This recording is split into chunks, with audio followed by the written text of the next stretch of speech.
médecin de famille, chercheur clinicienne. Donc, j'ai une tâche clinique dans un groupe de médecine de famille universitaire, un GMFU. C'est comme ça qu'on les appelle depuis le 1er avril 2017. Et je suis aussi une chercheure clinicienne avec 2 entités, soit le Centre de recherche du CHU de Québec Université Laval, sur le site de Saint-François-d'Assise, puis aussi au Centre d'études et de recherche sur les soins et les services de première ligne, le CERSPUL de l'Université Laval, qui est un centre de recherche en première ligne. Puis moi, ce qui m'intéresse, dans le fond, où on s'est rencontrés, Dr. Légaré et moi, c'est que Dr. Légaré s'intéresse aussi, comme moi d'ailleurs, à la recherche participative, c'est-à-dire la participation du patient dans la prise de décision. C'est pas juste le job du médecin de faire ça. Le patient a sa job à faire aussi. Et aussi, pour l'aider à prendre sa décision, Dr. Légaré a travaillé très fort et a développé, avec d'autres aussi, des aides à la décision pour que les patients puissent prendre les meilleures décisions possibles.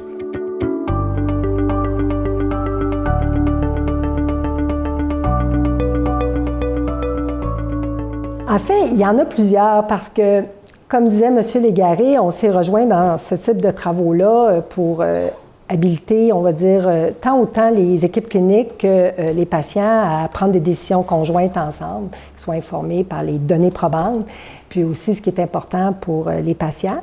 Et lorsque je mentionne le mot données probantes, c'est aussi comme ça qu'on s'est connus, M. Légaré et moi, puisque M. Légaré était très impliqué dans la collaboration Cochrane, qui est une collaboration internationale qui produit des données probantes de grande qualité.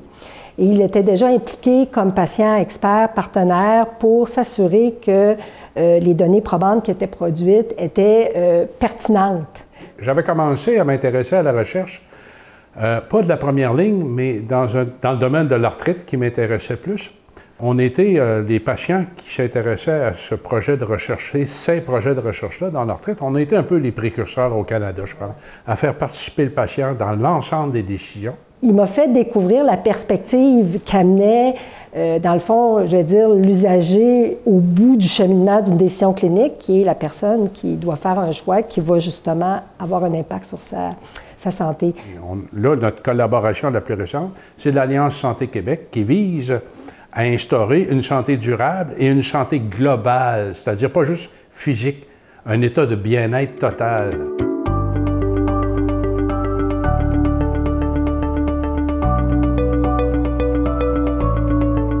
Bien, je dirais beaucoup de choses.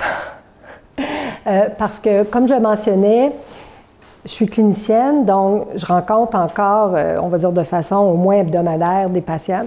Quand on est dans ce contexte-là, donc on comprend une histoire qui est unique à l'individu, mais de la part d'un clinicien qui doit aider à résoudre une situation à ce moment-là. Puis on fait du mieux qu'on peut, mais vous le savez, des fois c'est court, puis c'est quelques minutes dans la vie d'un individu. Donc même avec cette vision-là, après ça, d'entendre la voix de la personne, puis je dis patient, patiente, usager, usagère, qu'il y a quelque chose dans le fond qui est beaucoup plus longitudinal parce qu'il n'est pas avec sa condition de santé seulement les quelques minutes vues dans la trajectoire du système de santé. D'ailleurs, c'est seulement quelques instants dans toute une vie.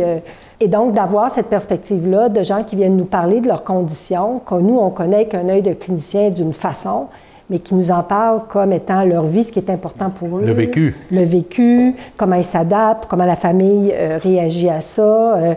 Puis moi, j'ai déjà même des fois été dans des réunions avec M. Légaré, puis recevait un appel sur son cellulaire parce qu'il sert de coach à d'autres patients, puis il les amène à même mieux apprendre à comment composer avec le système, composer avec leur état de santé. Tu sais, je me souviens que vous avez pris des appels. Vous étiez plus de garde que moi des fois.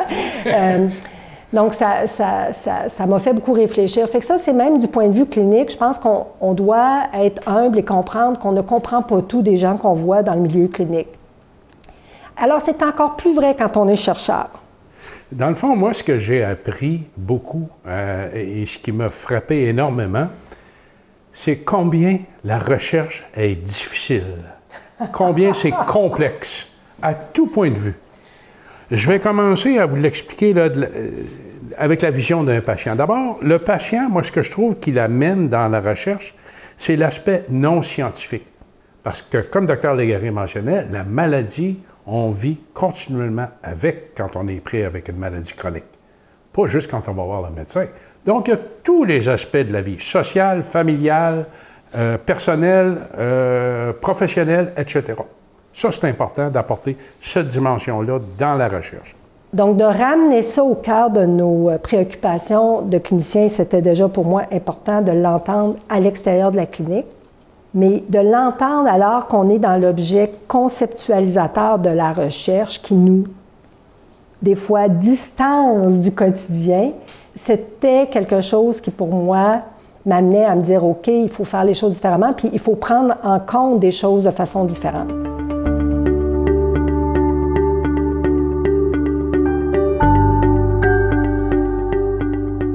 Il y a quelques années de ça, il y avait un projet de recherche qui était financé par un organisme subventionnaire fédéral, en l'occurrence les Instituts de recherche en santé du Canada, qui visait à faire une recherche un peu plus approfondie sur l'arthrose. Les chercheurs étaient partis avec l'idée que le principal souci, la principale préoccupation des patients, c'était la douleur. Il faut régler la douleur reliée à l'arthrose. Il n'y avait pas tort. Il y avait raison. Mais nous, les patients, un groupe de patients, ce qu'on a fait, c'est qu'à travers nos réseaux de patients, on a fait un sondage. Savoir quelles étaient les préoccupations, les intérêts, les priorités de ces patients-là. Et finalement, on s'attendait tous à ça, c'était, oui, la douleur, régler les problèmes de douleur. Mais le deuxième point que personne n'avait vu venir, la fatigue. Et ça, personne ne savait ça. Il n'y a pas un scientifique qui avait vu ça venir. La fatigue était reliée à l'arthrite inflammatoire, pas à l'arthrose, dans la littérature scientifique. Mais comme chercheur, donc on a, dans les dernières années, on avait travaillé avec des équipes de soins à domicile et des proches aidants qui s'occupent de patients qui étaient en perte d'autonomie.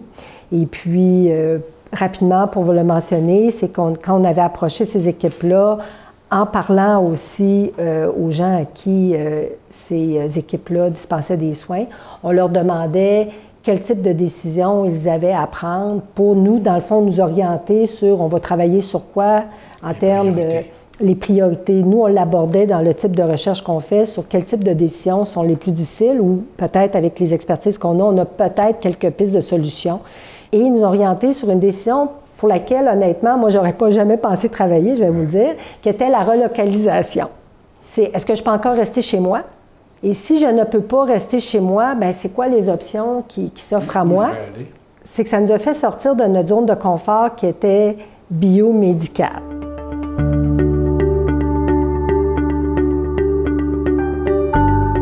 Mon plus grand souhait, moi, c'est de convaincre les patients et le public en général qu'ils ont et qu'ils doivent dire leurs mots dans la recherche. Bien, je souhaite que cet intérêt-là soit aussi présent et qu'il grandisse au sein des équipes de chercheurs et de cliniciens.